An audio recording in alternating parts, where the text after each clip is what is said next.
ہمارے ہاں اسلام 360 کا جو ایپ ہے وہ بڑا مشہور ہے، کیا اس سے احادیث کے تراجم ہم دیکھ سکتے ہیں؟ کیا یہ قابل اعتبار ہے؟ ڈاکٹر صاحب اسلام 360 کو مرزا صاحب نے بہت زیادہ پروموٹ کیا، نو ڈاؤٹ وہ ایک اچھی کاوش ہے۔ اسلام 360 آپ کے لیے کافی نہیں ہے، اس سے بہت بہتر ایڈوانس لیول کی آپ کے پاس سرچ انجن موجود ہیں، آپ کے پاس سافٹ ویئرز موجود ہیں۔ یہ تو اس کا 10واں حصہ کیا جو ہے وہ 100واں حصہ بھی نہیں ہے۔ حدیثوں کا جہاں تک معاملہ ہے تو اسلام 360 ایک ناقص ایپ ہے۔ وہ کیسے؟ اس میں نقص کیا؟ ہاں، اس کی وجہ یہ ہے، ایک تو یہ ہے کہ انہوں نے جس طرح قرآن میں 1 سے زیادہ ترجمے ڈالے ہیں نا، حدیثوں میں یہ کام نہیں کیا۔ ٹھیک ہے نا، قرآن میں اگر 170 ترجمے ہوئے ہیں تو آپ کا کیا خیال ہے بخاری کا صرف ایک بندے نے ترجمہ کیا؟ بریلویوں نے ترجمے کیے، دیوبندیوں نے ترجمے کیے، اہل حدیثوں نے ترجمے کیے۔ ایک تو ترجمے نہیں ہوتے حدیث کی ایک کتاب کے، 20 ترجمے ہوتے ہیں۔ جیسے قرآن کے ترجموں میں اختلاف ہو جاتا ہے، حالانکہ وہ اللہ کی کتاب ہے، تو حدیث کے ترجموں میں اختلاف نہیں ہوگا۔ تو جس طرح وہ کہتے ہیں جی فلانے نے فلانے بابے پر ایمان لے آئے، تو آپ کا بابا 360 ہے۔ بسم اللہ الرحمن الرحیم۔ السلام علیکم ناظرین، اب ہم آتے ہیں نیکسٹ کوسچن کی طرف۔ ڈاکٹر صاحب یہ بتائیے کہ ہمارے ہاں اسلام 360 کا جو ایپ ہے وہ بڑا مشہور ہے، کیا اس سے احادیث کے تراجم ہم دیکھ سکتے ہیں؟ کیا یہ قابل اعتبار ہے؟ جی بسم اللہ الرحمن الرحیم۔ ڈاکٹر صاحب اسلام 360 کو مرزا صاحب نے بہت زیادہ پروموٹ کیا، نو ڈاؤٹ وہ ایک اچھی کاوش ہے، اسلام 360 جو ایپ ہے۔ اور اب بھی آپ نے دیکھا ہوگا کہ لوگ فوراً جو ہے نا، وہ مرزا صاحب ایک حدیث بیان کرتے ہیں تو وہ کہتے ہیں جی ہم کراس چیک کر لیتے ہیں، اور وہاں سے ہم نے ترجمہ دیکھ لیا وہ حدیث ہے کہ نہیں ہے۔ ٹھیک ہے، سرچ کی آپشن بھی اس میں، تو ایک اچھی کاوش ہے، نو ڈاؤٹ۔ ٹھیک ہے، لیکن کس کے لیے؟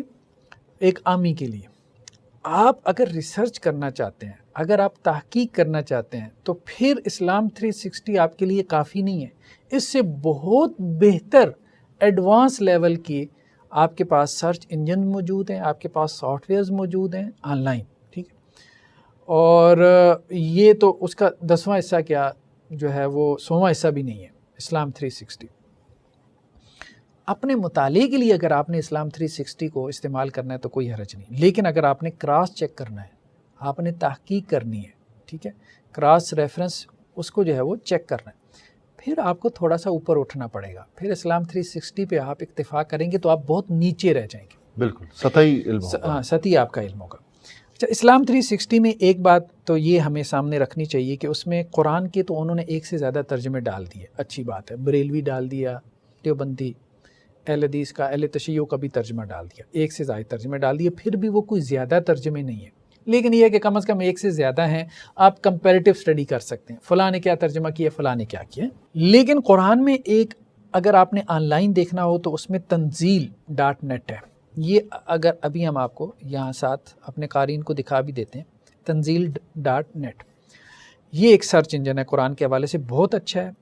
اس میں آپ دیکھتے ہیں مختلف زبانوں میں، انگریزی میں آپ کو 10-12 ترجمے مل جائیں گے، اردو میں آپ کو جو ہے وہ اسی طرح 10-12 مل جائیں گے، فارسی میں مل جائیں گے۔ ایک تو یہ ایک اچھا آن لائن سرچ انجن ہے۔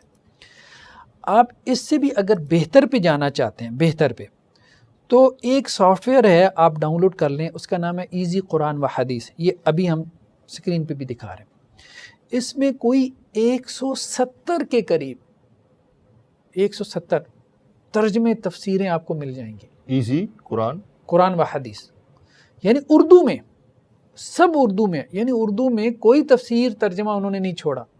تو اب آپ نے تحقیق کرنی ہے نا، تو آپ کمپیریٹیو سٹڈی کریں نا، آپ ایک عالمی دین کے معنی پہ کیوں اعتماد کر رہے ہیں؟ یا تو آپ کو خود عربی آتی ہو، پھر تو آپ کو ترجمہ کنسلٹ کرنے کی ضرورت نہیں ہے۔ مرزا صاحب کو عربی نہیں آتی، مرزا صاحب کو نہیں آتی، ان کے کسی فالوور کو بھی نہیں آتی، ٹھیک ہے۔ تو اب وہ قرآن مجید کا ترجمہ دیکھ رہے ہیں، تو بھائی آپ ایک بندے کا کیوں ترجمہ دیکھ رہے ہیں؟ آپ 10 بندوں کا ترجمہ دیکھیں، ٹھیک ہے۔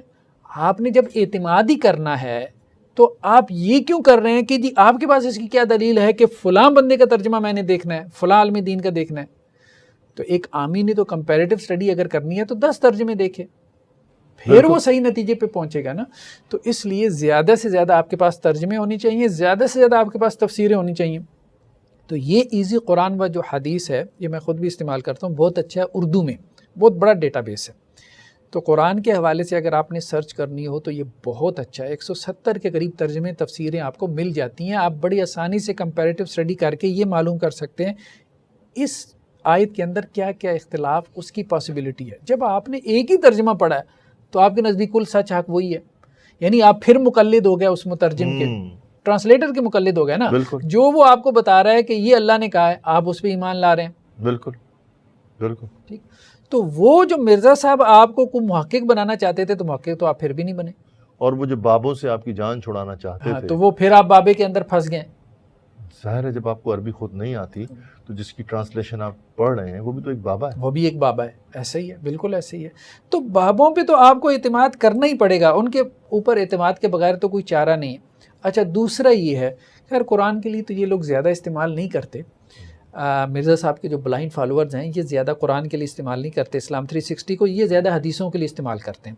جہاں پہ بھی آپ کوئی بات کرتے ہیں تو وہاں سے حدیث کاپی پیسٹ کی اسلام 360 سے. اچھا حدیثوں کا جہاں تک معاملہ ہے تو اسلام 360 ایک ناقص ایپ ہے. اچھا ایک ناقص ایپ ہے. وہ کیسے؟ اس میں نقص کیا ہے؟ اس کی وجہ یہ ہے، ایک تو یہ ہے کہ انہوں نے جس طرح قرآن میں ایک سے زیادہ ترجمے ڈالے ہیں نا، حدیثوں میں یہ کام نہیں کیا. دیکھیں نا قرآن میں اگر 170 ترجمے ہوئے ہیں تو آپ کا کیا خیال ہے بخاری کا صرف ایک بندے نے ترجمہ کیا؟ بریلویوں نے ترجمے کیے، دیوبندیوں نے ترجمے کیے، اہل حدیثوں نے ترجمے کیے. ٹھیک ہے، تو ایک تو ترجمے نہیں ہوتے حدیث کی ایک کتاب کے، 20 ترجمے ہوتے ہیں، 10 ترجمے ہوتے ہیں. پھر جیسے قرآن کے ترجموں میں اختلاف ہو جاتا ہے، حالانکہ وہ اللہ کی کتاب ہے، تو حدیث کے ترجموں میں اختلاف نہیں ہوگا بالکل. تو وہاں آپ کمپیریٹیو اسٹڈی کیوں نہیں کرتے؟ تو اسلام 360 میں سب سے بڑا جو ہے وہ نقص کیا ہے حدیث کے تراجم کے حوالے سے کہ انہوں نے جو تراجم دیے ہیں وہ صرف ایک ترجمہ دیا. آپ کمپیریٹیو اسٹڈی نہیں کر سکتے. اور وہ کون سا ہے؟ اچھا اس میں بھی چونکہ وہ علماء نہیں تھے 360 کے اسلام 360 کے ساتھ کچھ ہمارے دوست کام کر رہے تھے. میں نے انہیں باقاعدہ کہا تھا، میں نے کہا تھا کہ آپ کے ساتھ علماء کی ٹیم نہیں ہے. آپ نے وہاں جو ترجمے لگائے ہیں وہ پرانے ترجمے ہیں، وہ آؤٹ ڈیٹڈ ہے. اچھا دیکھیں نا، یہ وہی بات ہو گئی کہ اگر میں کوئی کمپیوٹر کی پروگرامنگ پہ کام کروانا چاہتا ہوں تو میں تو پروگرامر نہیں ہوں، تو مجھے کچھ پروگرامرز لا کے ان کے ساتھ مل کے کچھ کام کرنا پڑے گا نا. تو اب کاوش تو ان بچوں کی بڑی اچھی تھی، بہت ہم اس کو اپریشیٹ کرتے ہیں، بات آپ کی، اللہ تعالیٰ ان کو جزائے خیر دے. لیکن ٹیکنیکلی اگر وہ علماء کے ساتھ مل کے یہ کام کرتے یا علماء سے مشاورت کے ساتھ یہ کام کرتے تو زیادہ بہتر نہیں ہو جاتا؟ دیکھیں ایک آسان سی بات ہے جو قابل فہم ہے، سب کو سمجھ میں آتی ہے کہ علم میں ترقی ہوتی رہتی ہے. ٹرانسلیشن ایک فن ہے نا، ایک آرٹ ہے. شروع میں جب قرآن کا ترجمہ ہوا تو جس نے پہل کیا اس کی کنٹریبیوشن سب سے زیادہ ہے، لیکن اس کی غلطیاں، اس کی پاسبلٹی زیادہ ہوتی ہے.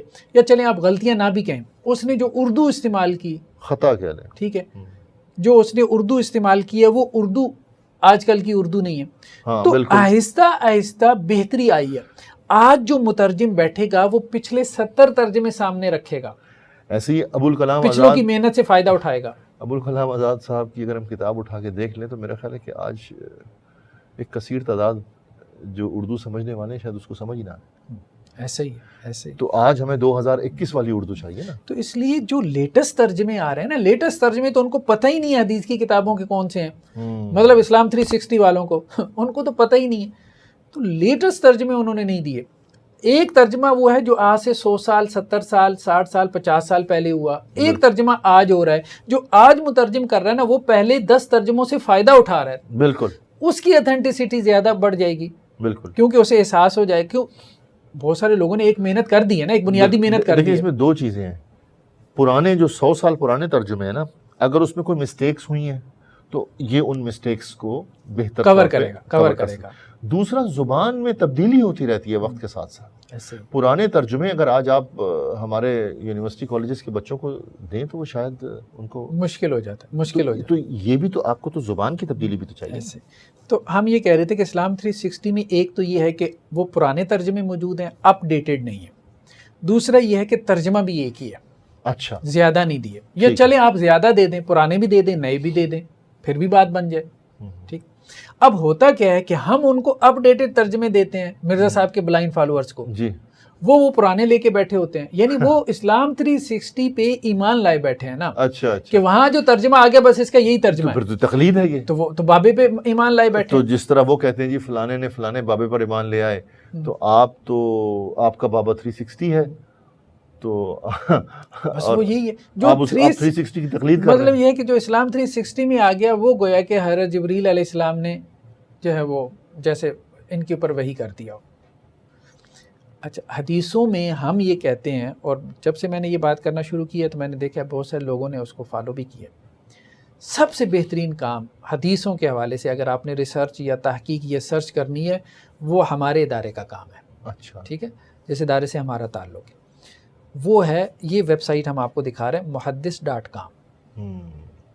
محدث نے جو کام کیا ہے یہ اسکرین پہ آپ دیکھ رہے ہیں، ایک ایک حدیث سیاہ ستہ میں سے ہر حدیث جو ہے عربی میں موجود ہے، سامنے اس کا ترجمہ موجود ہے اردو میں۔ ایک بات تو یہ ہو گئی۔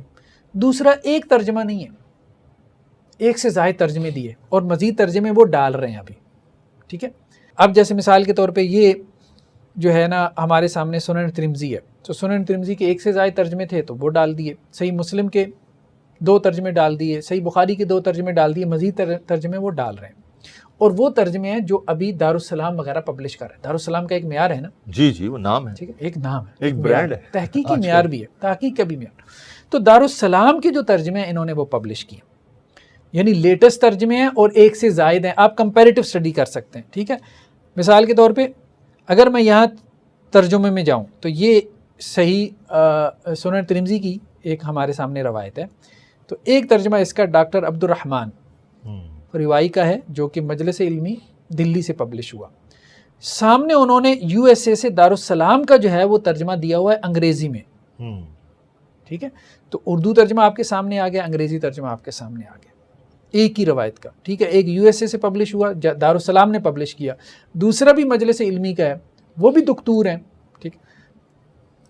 ایک بات تو یہ ہو گئی۔ دوسری بات یہ ہے کہ یہاں پہ ہر حدیث پہ انہوں نے حکم بھی دے دیا، اور ایک بندے کا حکم نہیں دیا۔ اب جیسے یہ حدیث 4 بندوں کا، ہاں 4 بندوں کا، کم از کم 4 بندوں کا۔ جیسے یہ حدیث ہے ہمارے سامنے سنن ترمذی کی 3842 کہ اللہ کے رسول نے حضرت امیر معاویہ کے بارے میں یہ بات کہی کہ اے اللہ تو ان کو ہدایت دے اور ہدایت یافتہ بنا، یعنی ہادی اور مہدی بنا، ٹھیک ہے۔ ٹھیک۔ اب مرزا صاحب اس روایت کو نہیں مانتے۔ اب اس حدیث پہ یہاں سامنے دیا ہوا ہے الحکم علی الحدیث۔ حکم علی الحدیث میں ہم جاتے ہیں تو فضیلت الشیخ علامہ ناصر الدین البانی نے کہا کہ یہ حدیث صحیح ہے۔ کیا کہا؟ صحیح ہے۔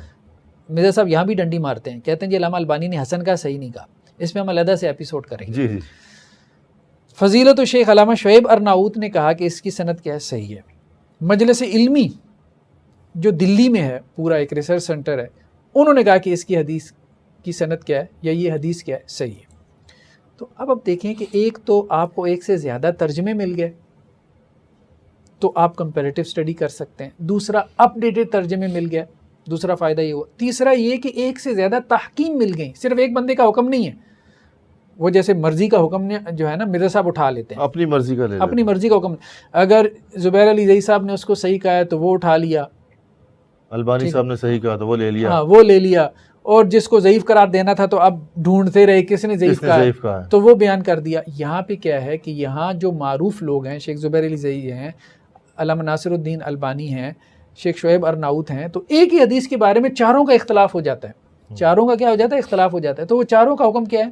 وہ پھر نقل کرتے ہیں، اس سے ایک کمپیریٹیو اسٹڈی ہو جاتی ہے، ایک عامی کو پتہ چل جاتا ہے کہ بھائی حدیث کی صحت میں کیا ہے؟ اختلاف ہے، یا چاروں صحیح کہہ رہے ہیں یا چاروں ضعیف کہہ رہے ہیں، تو اب اس کا کچھ تو بنے گا نا، یار 4 لوگ اس کو ضعیف کہہ رہے ہیں یا چاروں ہی صحیح کہہ رہے ہیں اور مرزا صاحب کہہ رہے ہیں ضعیف ہے، ٹھیک ہے۔ یا پھر یہ ہے کہ جی چاروں میں اختلاف ہو گیا، تو ایک سے زیادہ تحکیم ہمارے سامنے آ جاتی ہے۔ پھر اس کے بعد اس کا ایک اور فائدہ کیا ہے؟ وہ ہے حواشی کا، اچھا، ٹھیک ہے، فٹ نوٹس یہاں آپ کو نیچے مل جاتے ہیں، یہاں پہ نیچے جو ہے وہ حواشی موجود ہے۔ پھر اس کے بعد، اور وہ حواشی آپ کو وہاں پہ نہیں ملتے، یعنی مشکل الفاظ کی جیسی تشریح ہے، شرح وضاحت ہے، ٹھیک ہے، اور اسے تو وہ آپ کو وہاں اسلام 360 میں نہیں ملتی۔ پھر تفصیلی حکم، ایک تو ہے اجمالی حکم، فلاں محدث نے صحیح کہا فلاں نے ضعیف کہا، پھر تفصیلی حکم کس بنیاد پہ اس نے صحیح کہا. اب یہ حدیث اب دیکھیں یہاں تفصیلی حکم، الحکم التفصیلی، یہ نیچے موجود ہے علامہ البانی کا، لمبا چوڑا، ٹھیک ہے. یہ حکم عربی میں ہے، یہ اردو میں نہیں ہے، یہ عربی میں ہے. لیکن جس کو تھوڑی بہت عربی آتی ہے تو وہ سمجھ سکتے ہیں کہ یہ صحیح کیوں ہے، یہ ضعیف کیوں ہے. اس کے بعد اب دیکھیں تخریج آ جاتی ہے پھر حدیث کی، یعنی یہ حدیث جو ہے اس مضمون کی پھر اور کہاں کہاں موجود ہے، ٹھیک ہے. وہ سارے مقامات جو ہے وہ آپ کے سامنے وہ نکال دیتا ہے. اچھا، ٹھیک. تو یہ مختلف جہتوں سے کام ہے، مختلف ڈائمینشن سے کام ہے. ٹھیک. تو اس کام سے جو ہے وہ فائدہ اٹھانا چاہیے. جن کی کوئی انگریزی اچھی ہے تو sunna.com کے نام سے، sunan.com، ہاں، ایک اچھی ویب سائٹ ہے، اس سے استفادہ کیا جا سکتا ہے. جن کی عربی اچھی ہے تو ایک کمال ویب سائٹ ہے، اچھا durra.net. اچھا، اس سے بہترین کوئی چیز نہیں. durra.net میں کیا ہے، DORAR.net. انہوں نے بہت سے انسائکلوپیڈیا پبلش کی ہے. اچھا، ایک اس میں الموسوعہ الحدیثیہ کے نام سے. اس میں کیا ہے کہ امام شافعی سے لے کے علامہ البانی تک اچھا، کتنا ٹائم پیریڈ ہے، 1300 سال کا، 1300 سال، 1200-1300 سال. کسی حدیث کے بارے میں کسی بھی محدث نے حکم لگایا وہ سب وہ نکال کے رکھ دے گا. سبحان اللہ. یہ تو بہت بڑی لائبریری بنا دی انہوں نے. بہت بڑی. یعنی ایک حدیث کے متعلق جس محدث نے ان 1300 سالوں میں جو حکم لگایا، جس کتاب میں ہے وہ کتاب، اس کا والیوم نمبر، اس کا پیج نمبر. تو اس کو اردو میں ٹرانسلیشن کروائیے پاکستان میں. یہ بہت بڑا کام ہے، بہت بڑا کام، بہت بڑا کام ہے. 1300 سال کی ریسرچ. بعض اوقات ایک حدیث کے بارے میں، اچھا، تفصیل کے ساتھ یا صرف صحیح حسن یہ صرف؟ وہ تو دیکھیں نا، وہاں تو انہوں نے اجمالی بتایا کہ اس محدث نے فلاں جگہ پہ فلاں کتاب میں فلاں پیج پہ اس حدیث کو حسن کہا، صحیح کہا. تفصیلات نہیں ہیں. تفصیلات نہیں. تفصیل کے لیے آپ وہ کتاب کھول لیں. اچھا، وہ کتاب بھی ادھر موجود ہوگی اس ویب سائٹ؟ کتاب آپ کے پاس شاملہ میں ہوتی ہے. شاملہ میں نکال لیں. چلیں، آپ کو کچھ تو مل جائے گا اجمالی طور پہ، تو آنسر تو مل گیا. اور وہ اتھینٹک ہے. 1300 سال کا کام. ڈاکٹر صاحب، میں کہوں گا کچھ پاکستان میں آپ ڈھونڈیے ایسے لوگ تاکہ اتنی بڑے خزانے کو وہ اردو میں ترجمہ کریں یا انگریزی میں. تو علمی کام ہی ہے، ان لوگوں کو تو ہوا بھی نہیں لگی. یہ تو اسلام 360 پہ بیٹھے ہیں. ان لوگوں کو شاید پتہ بھی نہ ہو ان چیزوں کا. علم کی دنیا کیا ہے، علم کی دنیا کیا ہے. ناظرین، تو یہ تھا ڈاکٹر صاحب کی طرف سے بڑا تفصیلی جواب. انشاءاللہ ہم اگلے سوال کے ساتھ آپ کے سامنے حاضر ہوں گے. اس وقت کے لیے اجازت دیجیے. اللہ حافظ.